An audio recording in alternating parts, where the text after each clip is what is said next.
Boa noite a todos. Vamos começar o nosso estudo de hoje, elevando o nosso pensamento a Deus, nosso Pai, a todos os nossos amigos espirituais que com certeza já estão junto a nós, nos amparando, nos fortalecendo, nos inspirando. E queremos dizer, Jesus, que mais uma vez agradecidos estamos por mais esse dia de trabalho. Que possamos todos nós, reunidos em Teu nome, elevarmos agora o nosso pensamento e o nosso coração, no sentido de desfrutarmos com vocês, compartilharmos com vocês as vibrações de paz, de serenidade, de amor, de esperança, de otimismo e de fé, que são tão importantes para a nossa caminhada. E é por isso, Senhor, com os nossos corações alegres, felizes por estarmos juntos mais uma vez, para aprendermos um pouco mais do que você deixou para nós. Queremos então te pedir a permissão para que possamos iniciar o nosso culto no lar, contando com a presença amorosa de cada um de vocês, em todos esses lares que agora se reúnem para que possamos juntos aprender um pouco mais de Ti. Que o Teu amor, a Tua paz e a Tua luz envolva cada um de nós, todos os lares e toda a humanidade. Que assim seja. Bom, boa noite a todos. É com muita alegria que mais uma vez a gente está aqui juntos nesse trabalho tão gostoso, né, de poder estudar um pouquinho mais e trazer para dentro de nós, em primeiro lugar, a luz do Evangelho e dos ensinamentos de Jesus. Então hoje nós vamos falar um pouquinho sobre o capítulo 10 do Evangelho, os itens de 10 a 14. E o primeiro deles trata-se daquela passagem do argueiro e a trave no olho. Então eu vou ler só esse pedacinho para a gente poder começar a se situar no nosso culto. Como é que vedes um argueiro no olho do vosso irmão, quando não vedes uma trave no vosso olho? Ou, como é que dizeis ao vosso irmão, deixa-me tirar um argueiro do teu olho, vós que tendes no vosso uma trave? Hipócritas, tirai primeiro a trave do vosso olho, e depois então vede como podereis tirar o argueiro do olho do vosso irmão. Essa passagem traz para a gente muitas reflexões, e a gente vai começar, do princípio que todas as passagens do Evangelho, tudo que Jesus deixou para nós, é no sentido de nos educarmos, para que a gente possa aprimorar o ser espiritual que somos, melhorar a nossa bagagem, crescermos como espíritos, como pessoas. Então o Evangelho, ele é para nós uma diretriz, uma fonte de ensinamentos. E nessa passagem especial, o assunto que a gente vai abordar hoje, Jesus quer nos alertar sobre duas coisas, dois sentimentos muito fortes que nós temos ainda dentro de nós, que é o orgulho e o egoísmo. E isso nós temos ainda tão forte dentro de nós que traz para a gente ainda prejuízos muito grandes no sentido da nossa evolução, do nosso melhoramento como espíritos. Com isso, com orgulho, com egoísmo, nós ainda nos achamos detentores da verdade, da superioridade, da vaidade. Tudo isso porque fazemos parâmetros de comparação, de avaliação o tempo todo entre nós e todos aqueles que estão junto a nós, seja na família, no trabalho, no templo religioso. Em todos os locais nós estamos sempre fazendo isso, comparações entre o que temos, o que somos e tudo aquilo que está ao nosso redor. E a gente acaba com isso encarando as situações, os fatos e as pessoas sob o nosso ponto de vista. A gente vê uma situação, analisa e cria um ponto de vista sobre aquilo, baseados em quê? No nosso orgulho, na nossa vaidade, no nosso egoísmo e naquilo que a gente considera certo ou errado, melhor ou pior, bom ou ruim. E a partir desse sentimento a gente começa a elaborar uma série de pontos de vistas que às vezes nos levam a criar situações bastante difíceis para o nosso progresso espiritual. Por quê? Porque o orgulho, ele faz com que a gente esconda da gente mesmo os nossos defeitos, as nossas falhas e as nossas imperfeições. Eu não quero que ninguém saiba e ninguém conheça os meus defeitos, as minhas imperfeições, as minhas falhas. Eu não quero isso. Nós estamos sempre tentando manter uma característica, uma personalidade infalível, né? Heroínas, heróis, superprotetores, supercapazes, quando na verdade nós estamos apenas tentando esconder, às vezes, de nós mesmos as nossas fraquezas e as nossas limitações. E por que Jesus perguntou no texto, por que a gente vê o argueiro no olho do irmão? Por que você vê o argueiro no olho do teu irmão? Por que isso? Jesus quis, com essa pergunta, nos alertar a necessidade da nossa educação, para que nós possamos descobrir no outro aquilo que nós somos. Isso é um processo dentro da psicologia chamado projeção. A gente está sempre projetando no outro, na verdade, aquilo que nós somos, aquilo que nós temos no nosso interior. Então, por isso é muito mais fácil a gente achar o defeito no outro, achar a falha do outro, do que nós reconhecermos essa mesma falha, esse mesmo defeito em nós. Então, é muito mais fácil eu enxergar o problema do outro do que enxergar o meu próprio problema. E também porque enquanto a gente está apontando a falta do outro, mostrando o defeito do outro, né, sinalizando com o dedo, você está errado, você tem esse defeito, nós deixamos de prestar atenção em nós. Quanto tempo a gente perde, a gente gasta um tempo precioso olhando o defeito do outro para não prestar atenção nos nossos. A gente está sempre fugindo dessa responsabilidade de assumir os nossos erros e as nossas imperfeições porque não queremos corrigir, nós temos outras razões para tentar esconder isso da gente mesmo. Então, o tempo que a gente perde olhando o defeito do outro é porque nós não queremos prestar atenção nos nossos defeitos. E também, se nós nos julgamos superiores, melhores do que o outro, para que eu vou me melhorar? Não tenho razão para isso. Eu sou ótima, eu sou maravilhosa, eu sou muito capaz, eu sou perfeita, tudo que eu faço é o melhor, é o mais correto. Para que eu vou me melhorar? Eu não tenho incentivo para isso. É mais uma armadilha que a gente cai invariavelmente para mais uma vez a gente não olhar as nossas necessidades e com isso não construirmos a nossa melhora e a nossa evolução espiritual.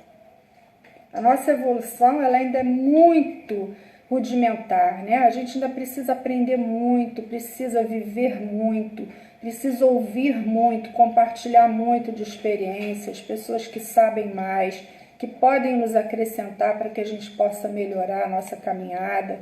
E temos que entender que não temos condições de julgar e nem de avaliar esses parâmetros, porque todos nós estamos em fase de evolução. Todos nós estamos em processo evolutivo, caminhando, errando, acertando. Ora estamos bem, ora não. E com isso, se estamos todos na mesma situação, precisando passar por dificuldades, cair, errar, para depois acertar, como é que nós podemos nos achar em condições de julgar alguém ou alguma coisa? E aí, mais uma vez, vem o Evangelho de Jesus e nos ensina que não julgueis para não ser julgados. atire a primeira pedra aquele que estiver isento de pecado. É aquela passagem do Evangelho em que a mulher adúltera é levada para uma praça para ser apedrejada e Jesus pede que aquele que estiver isento de pecado atire a primeira pedra. E aí o que aconteceu? Ninguém atirou a pedra. Foram saindo aos poucos, a praça se esvaziou, ficou a mulher e Jesus. E Jesus se dirige a ela perguntando: alguém atirou a pedra em você? Ela disse não. E o que Jesus disse a ela? Se eles não te condenaram, também eu não farei. Vá e não peques mais. Foi o que Jesus disse a ela. Então, o que Jesus quis mostrar para a gente nessa passagem? Uma palavrinha chamada indulgência. E o que é a indulgência? É a gente ser benevolente, compassivo, não valorizar aquele erro, não potencializar aquela situação, não comentar, não levar isso à frente ao outro. E até mesmo ocultar aquilo que foi visto, aquilo que chegou aos nossos ouvidos.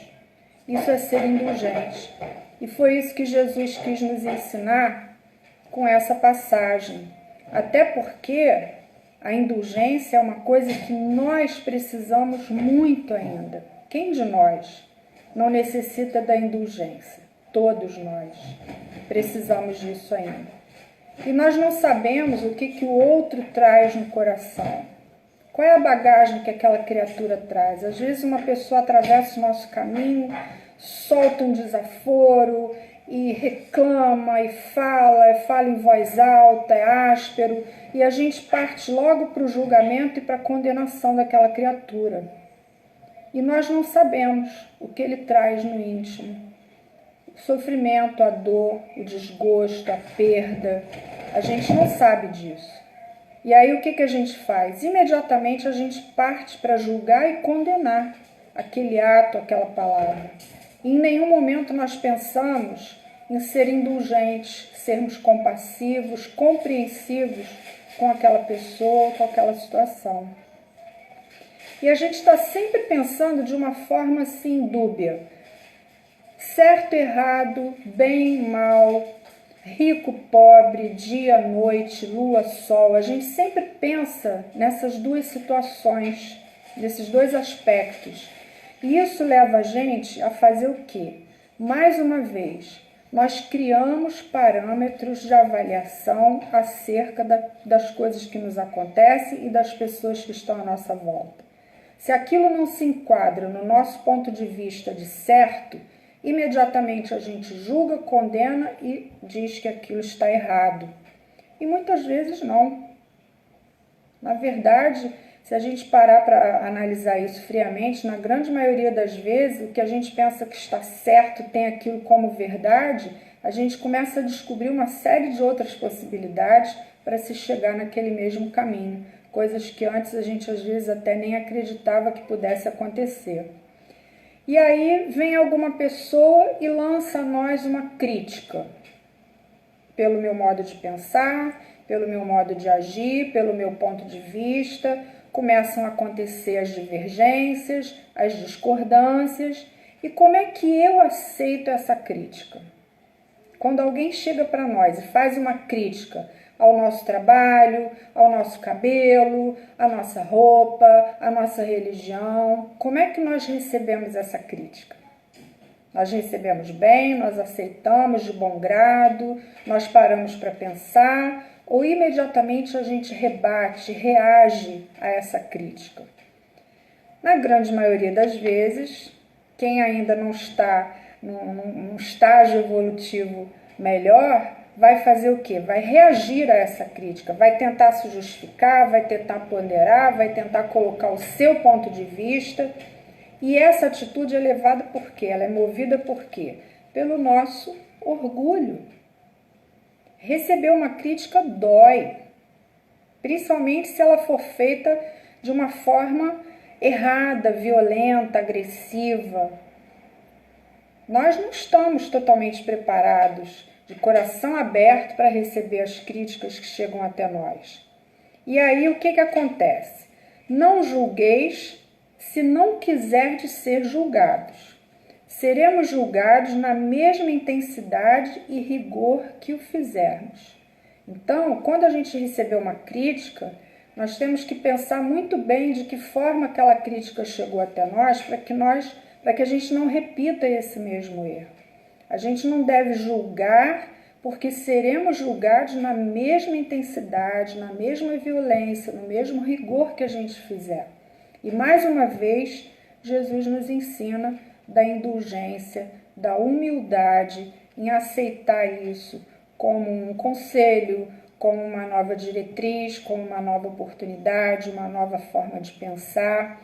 E a gente sabe que as críticas, quando elas são de forma construtiva, elas são muito bem-vindas, porque todos nós precisamos de um amigo que nos acolha, nos abrace, nos dê forças, diga, não, você está certo, você está agindo certo, o que você pensa está certo. Mas muitas vezes um adversário traz para nós a fórmula da mudança. Aquilo que nós, em primeira mão, encaramos como uma crítica, até discordamos, ficamos chateados, aborrecidos, não aceitamos, mas depois que tudo esfria e a gente parte para a razão, a gente até consegue ver naquela pessoa que naquele momento nós consideramos um adversário, ele foi um grande amigo. Ele nos mostrou o erro que nós não estávamos enxergando e às vezes até nos mostra o caminho para considerar, e repor aquele erro, e a gente desprezou no primeiro momento. Então, até isso, nós temos que estar atentos e vigilantes, porque todas as críticas, sejam elas positivas ou negativas, elas podem chegar para nós como um alerta, como uma corrigenda, como, olha, a fórmula está aqui, é isso que você precisa mudar, é isso que você precisa pensar. E se nós acolhermos isso de uma forma amorosa, racional, deixando de lado a nossa emoção, o nosso sentimento de orgulho, de vaidade, de pretensão, de superioridade, nós vamos conseguir enxergar isso de uma forma bem positiva para nós e isso vai nos ajudar muito. Mas para isso é preciso que a gente tenha o quê? O autoconhecimento. Para que a gente possa reconhecer o nosso defeito, a nossa falha, a nossa pequenez, a nossa falibilidade, mas que também possamos reconhecer em nós um grande potencial de mudança.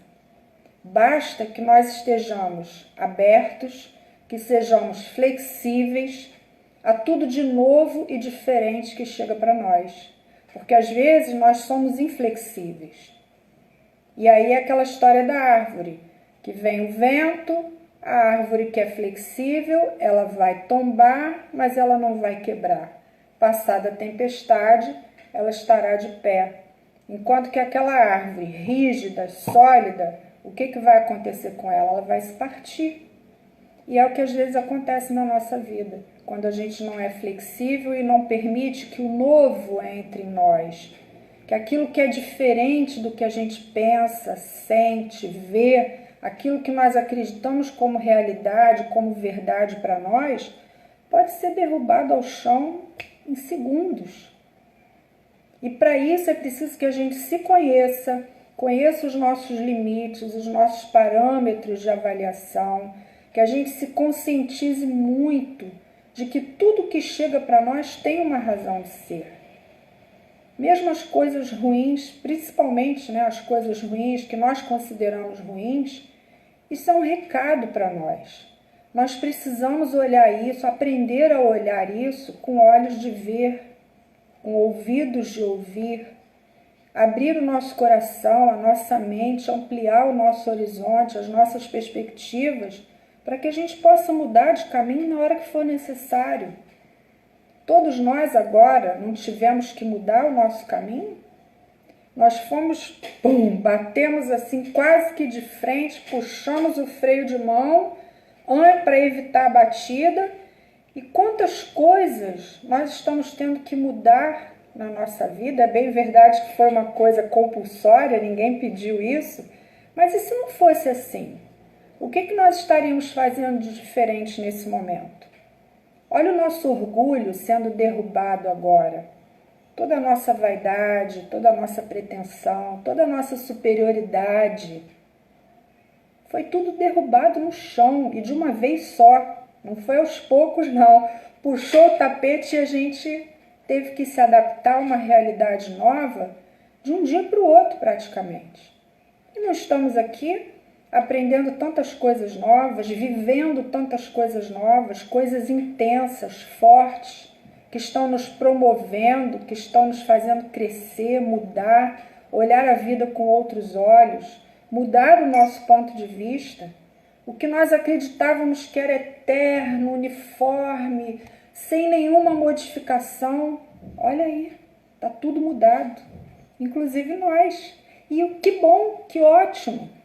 Tomara que todos nós possamos passar por esse período e tantos outros que ainda virão na nossa frente, aprendendo, deixando o orgulho, a vaidade, a superioridade de lado e aprendermos a ser humildes e a aceitar os desígnios de Deus, porque Ele sabe verdadeiramente o que é melhor para nós e o que nós precisamos. Por que isso? Porque nós somos destinados à perfeição. Jesus disse que um dia seremos deuses, e que tudo poderemos fazer. E nós agora podemos já começar a mudar isso e acreditar nisso, fazer isso. Somos todos iguais, sendo que cada um está no seu estágio evolutivo, tem um nível de compreensão e de consciência diferente. Então, por isso não devemos julgar, não devemos condenar, e sim amar, tentar compreender e, mais do que isso, tentarmos nos colocar no lugar do outro, que é a empatia, para que nós possamos avaliar o quanto de dor, de sofrimento e de verdade aquele outro tem a nos oferecer. No livro As Dores da Alma, tem uma passagem que eu achei bem legal. A lei divina nos dá o livre-arbítrio para escolhermos e concretizarmos nosso programa de aprendizagem, ou seja, liberdade para escolhermos o caminho a ser percorrido. E com isso ele nos dá duas opções, a aprendizagem consciente e a aprendizagem inconsciente. E o que seria essa aprendizagem consciente? É tudo que a gente acabou de falar. É eu ter consciência de quem eu sou, do que eu sou, o meu objetivo aqui na Terra, o que eu preciso fazer para ser melhor, tomar isso nas mãos e seguir. Tudo que aparecer de situação na minha vida, de problemas, de dificuldades, tudo, eu estarei pronta para agir naquele momento e mudar o que for necessário. E a aprendizagem consciente, o que seria isso? Eu me lembrei logo da reencarnação compulsória, que a gente não tem o que escolher. É o que precisamos e vai. É exatamente isso. Na aprendizagem inconsciente, como a gente não tomou consciência conscientemente disso, a gente não quer se deparar com o nosso problema, a gente não quer lidar com aquela situação, a gente não quer mexer naquela ferida, naquele sentimento, abafamos e aí o que acontece? Vem o sofrimento e a dor para que nós possamos aprender de forma compulsória. Então, essas duas aprendizagens, nós precisamos escolher qual delas nós vamos querer. Ou vamos esperar a coisa ruim acontecer para a gente resolver, ou vamos nos educar, nos prevenir para que aquele mal não nos aconteça, ou se vier a acontecer, a gente saiba como lidar com isso. E mais uma vez, uma palavra importante nesse sentido é a humildade. Porque se nós tivermos a humildade de reconhecer tudo aquilo que nós somos e precisamos mudar, fica muito mais fácil. É muito melhor a gente aprender tentando do que ser levado a uma situação forçada, com dor e com sofrimento, para que a gente tenha que aprender nessas bases, né? E o que é importante também a gente considerar nesse processo todo? Eu tenho faltas, eu tenho defeitos, eu não consigo mudar o meu ponto de vista com relação ao outro, eu julgo, eu condeno e eu não consigo perdoar. E aí vem Jesus mais uma vez, nos ensina que nós devemos perdoar, que devemos exercitar o perdão das ofensas. E aí alguém pergunta a Jesus, né? Mestre, quantas vezes devo perdoar o meu irmão? E Jesus responde que a gente deve perdoar não 7 vezes, mas 70 vezes 7 vezes. Quer dizer, infinitamente. Em todos os momentos, em toda a nossa vida, para sempre, nós devemos perdoar. E será que isso acontece conosco? Mesmo a gente rezando, né? A oração que Jesus nos ensinou, que é o Pai Nosso, e a gente fala às vezes tão automaticamente, né? Perdoai as nossas dívidas assim como nós perdoamos aos nossos devedores. A gente fala isso de uma forma tão automática, tão da boca para fora, e a gente não consegue ainda sentir isso verdadeiramente. Por que nós temos ainda tanta dificuldade em perdoar o outro? Mais uma vez, orgulho, egoísmo, vaidade, superioridade. Nos achamos melhores do que os outros e não precisamos perdoar ninguém. Só que acontece que nós estamos a todo momento pedindo perdão. Deus me perdoe, Jesus me perdoe pela minha falha, pelos meus erros, pelas minhas imperfeições. E a gente quer que esse Deus e esse Pai nos perdoe, que Ele seja benevolente conosco, que Ele seja indulgente, que Ele não leve em consideração o meu erro, porque eu não tive a intenção de errar. E a gente pede sempre isso, toda hora nós estamos pedindo isso. E por que não fazermos isso também com o outro? Será que Deus conta quantas vezes Ele me perdoou ao longo da minha vida? Quantas vezes Ele perdoou a cada um de vocês, a todos nós? Jamais, né? Até porque Deus não nos vê como somos agora, Ele nos vê como seremos daqui para frente. Espíritos mais perfeitos, espíritos de luz, encaminhados no bem, no amor. Então, mais uma vez, Ele mostra para a gente a importância da indulgência, porque é isso que Ele faz com a gente o tempo todo. Ele nos perdoa, Ele nos tolera, Ele tem uma misericórdia infinita, uma bondade infinita para os nossos erros. E quantas encarnações, há quantos séculos, a gente não sabe, né? Que a gente ainda insiste e persiste em determinados erros, determinadas falhas. E Jesus e Deus, nosso Pai, a todo momento estão sendo indulgentes conosco, pacientes, compreensivos, nos perdoando e sabendo, tendo a certeza absoluta de que nós ainda erramos, ainda vamos errar muito, mas que nós um dia teremos essa consciência, seremos plenos de nós, nos conheceremos plenamente, a ponto de conseguirmos corrigir todas essas falhas e todas essas imperfeições.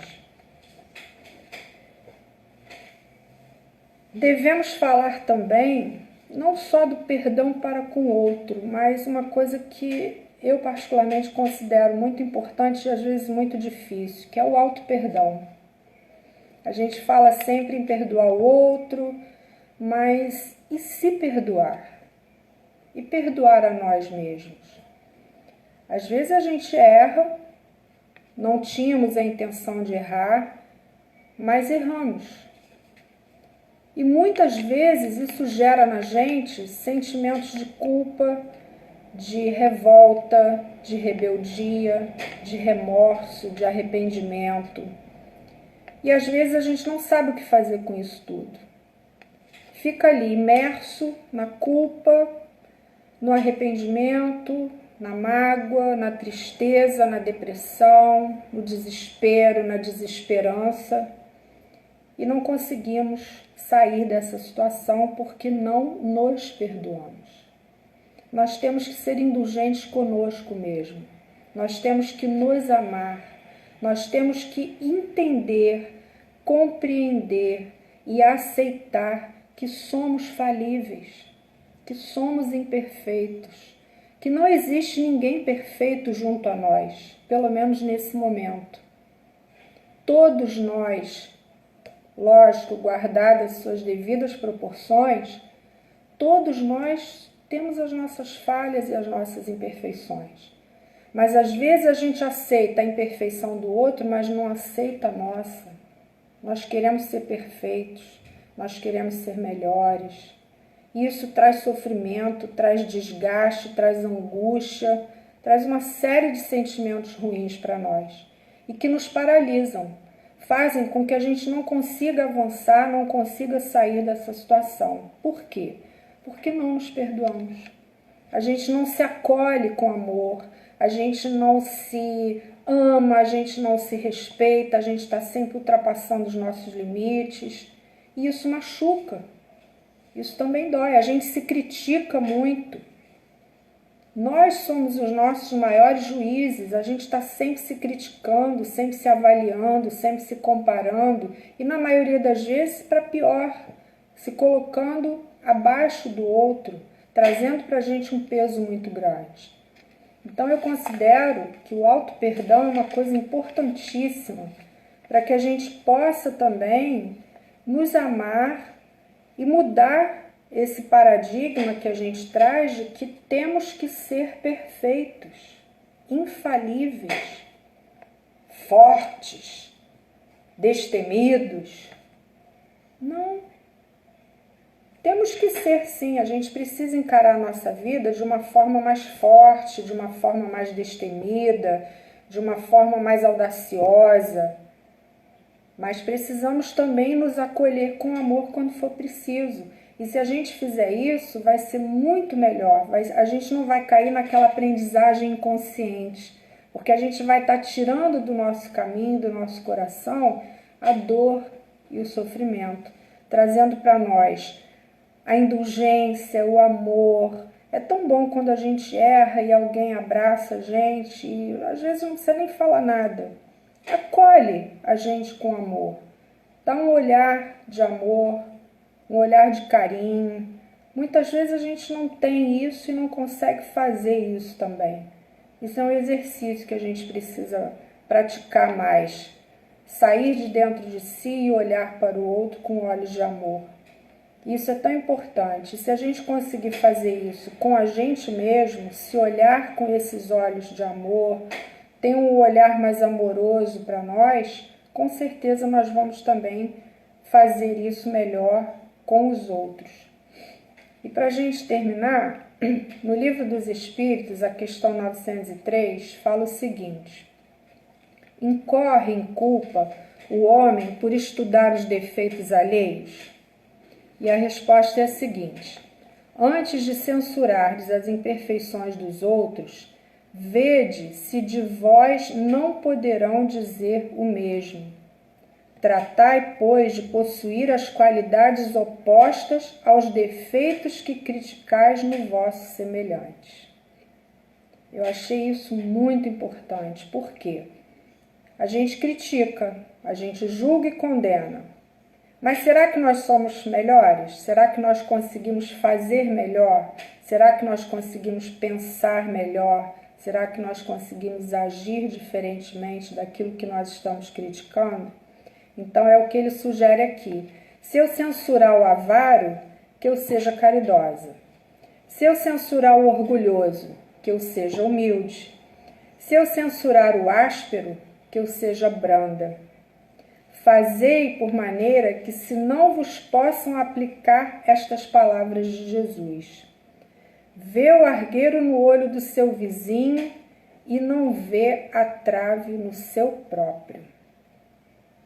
E a pergunta que não quer calar: O que eu pensaria se eu visse alguém fazendo o que eu faço? Essa vai ficar para a gente refletir. O que eu faria se eu visse alguém na minha frente fazendo exatamente aquilo que eu faço e que condeno e acho péssimo? Como será que eu estaria reagindo naquele momento? E para a gente finalizar, esse livrinho Força Interior, ele tem umas mensagens muito bonitas. E eu vou ler aqui para a gente finalizar então. O pensamento é uma energia que não precisa de cabos condutores para conduzi-la. Ele se dirige além do tempo e do espaço, alcançando a frequência em que foi sintonizado. Vigie os seus pensamentos. Assim fazendo, não emitirá cargas negativas a quem quer que seja. Ao manter o pensamento ligado às coisas inferiores, o primeiro a se prejudicar é você mesmo. Quando acendemos uma lanterna, somos nós os primeiros a nos beneficiar da luz. Não favorece em nada o vibrar na faixa do pessimismo, do rancor e da indiferença. E aí eu acrescentaria do orgulho e do egoísmo. Então, se nós conseguirmos acender essa luz dentro de nós, clareando o nosso pensamento, os nossos sentimentos, as nossas emoções, com certeza nós vamos espalhar essa luz a todos aqueles que estão ao nosso redor. Então, com isso, nós vamos agradecer a Deus, nosso Pai maior, a Jesus, nosso médico de todas as almas, agradecendo a oportunidade do aprendizado e dizer a Ele que estamos tentando, Jesus, a aprendizagem consciente.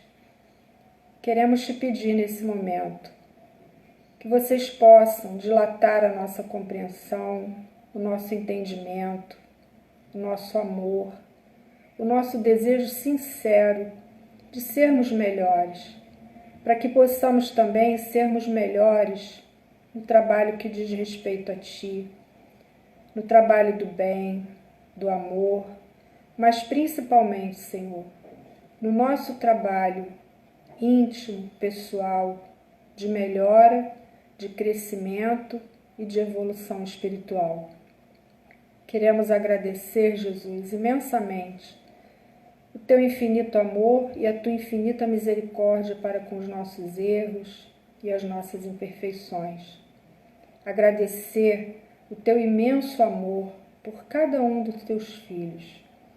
E assim queremos te pedir que todos vocês possam envolver a toda a humanidade, a todas as pessoas que nesse momento estão doentes, precisando de auxílio, de amor, a todos os médicos, a todas as equipes que nesse momento dão o seu melhor, em que nenhum momento estão pensando neles mesmos.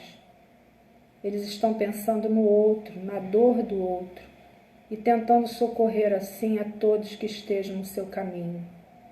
Que a todos eles, Jesus, o Teu amor, a Tua proteção e a Tua luz se façam, trazendo forças, coragem, amor, alegria, confiança e fé.